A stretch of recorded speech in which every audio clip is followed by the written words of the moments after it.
que a gente chama de quadro geopolítico mundial é a ordem, a relação de poder entre os países. Aquilo que a gente chama de velha ordem mundial, nova ordem mundial e por aí. Como se a gente fosse brincar de war.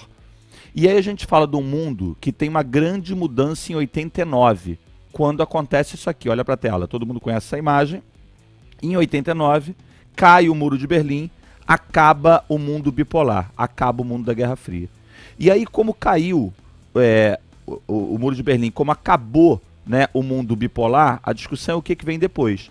A União Soviética morre logo em seguida, ela morre em 91, acaba a União Soviética, e aí o que você tem que pensar é, durante a Guerra Fria, a disputa entre dois polos, comandados respectivamente por Estados Unidos e União Soviética. A União Soviética morreu, o Bloco Socialista morreu. Então eu posso pensar num mundo que viraria unipolar, com maior poder americano. Mas, ao mesmo tempo, esse mundo unipolar, realmente os Estados Unidos ficou com muito poder, notadamente nos anos 90, esse mundo foi mais unipolar nos anos 90, eu vou te mostrar alguns fatos que comprovam isso. Ao mesmo tempo, esse poder bélico americano coexistiu com uma economia multipolar. A União Europeia, o Japão com muita força econômica, o crescimento da China e por aí vai.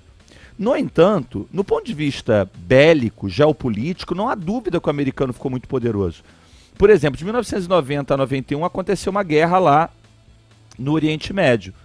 Um pequeno país lá do Oriente Médio, o Iraque, invadiu um outro menor ainda, o Kuwait. E aí o que aconteceu nessa guerra? Que o Iraque invade o Kuwait e os americanos autorizados pela ONU fazem uma intervenção aqui para libertar esse pequeno país. Entenda, a gente não vai fazer aula disso, a gente não tem tempo. O que eu quero que você entenda é, um país árabe com muito petróleo briga com outro. Teoricamente é uma guerra mundial ou uma guerra local? Uma guerra local. Mas é um mundo que já não tem mais a União Soviética. O americano reina praticamente absoluto. Então ele mostra o seu poder fazendo a intervenção. Os anos 90 têm essa característica do americano bem mais poderoso que os demais. Ainda continua. Calma, olha o Trump com Make America Great Again, ou seja, vamos fazer a América grande de novo. Se um cara ganha eleição falando que ele vai fazer a América grande de novo, tem americano que acha que eles já não estão tão grandes assim. Nos anos 90 praticamente não há questionamento ao poder americano, ok? Então volta para cá. Outros exemplos. Conflitos na ex-Iugoslávia. Você tem lá a divisão da ex-Iugoslávia, um dos países que é a Sérvia não aceita a independência dos demais, guerra com a Bósnia, guerra com Kosovo. Teoricamente um conflito o quê? Local. Os americanos em dado momento bombardeiam Belgrado, que é a capital da Sérvia, e com isso permitem a independência do Kosovo. Você vê, mais um exemplo, não estou entrando no mérito, se está certo ou está errado. Só estou te mostrando que eu tenho um conflito aparentemente local com a intervenção americana, porque eu estou numa ordem mundial que o poder americano é quase inquestionável. Vamos lá de novo e vamos ver o que acontece. Olha um exemplo bom também. Durante a Guerra Fria, OTAN, Aliança Militar Capitalista, Estados Unidos.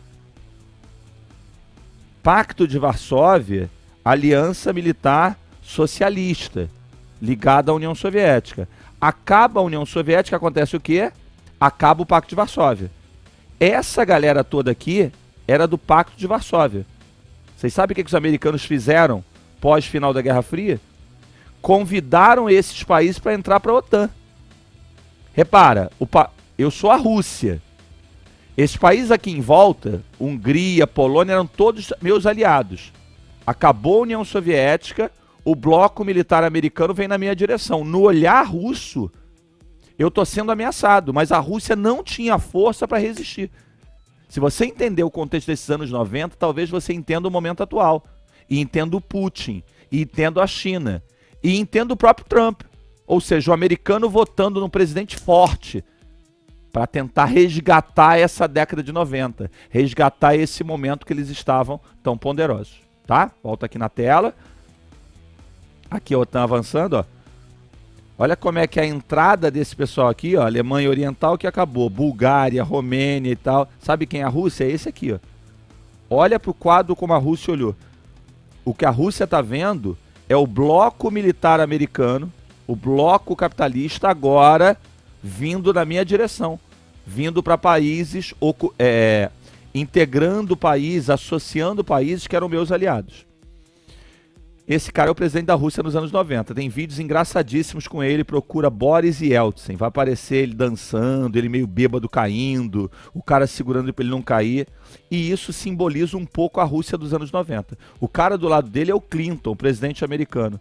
Isso aqui é bem simbólico, pessoal. Como é que é o Yeltsin? É o bobão, entendeu? Isso é uma simbologia da Rússia dos anos 90. E isso vai explicar depois os russos procurando o seu cara forte, que vai ser o Putin. E o Putin, tão questionável, pelos russos é meio assim, pelo menos a gente é respeitado.